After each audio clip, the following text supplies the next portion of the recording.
Hi అండి. Welcome back to Jessie cooking recipes. ఈరోజు మనం రాగి జావా ఎలా చేయాలో చూద్దాం. ముందుగా ఒక గిన్నె తీసుకొని అందులో 2.5 గ్లాసులు వాటర్ పోసుకోవాలి. తర్వాత స్టవ్ ఆన్ చేసి స్టవ్ మీద పెట్టుకొని ఒక బౌల్లో 1/2 కప్ వాటర్ తీసుకోవాలి. 1/2 కప్పు రాగి పిండి తీసుకొని ఉండలు లేకుండా బాగా కలుపుకోవాలి. నీళ్ళు మరిగాయో లేదో చూద్దాం. మరిగాయండి. ఈ రాగి పిండి మిశ్రమాన్ని అందులో వేసుకొని బాగా కలుపుకోవాలి.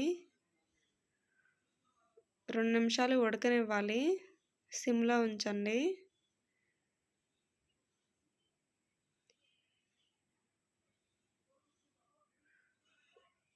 ఉడికిన తర్వాత 1/2 కప్పు రాగి పిండికి 1/2 కప్పు బెల్లం వేసుకోవాలి. వేసుకొని బాగా కలుపుకోవాలి ఒకసారి. 1/2 టేబుల్ స్పూన్ సాల్ట్ వేసుకోవాలి.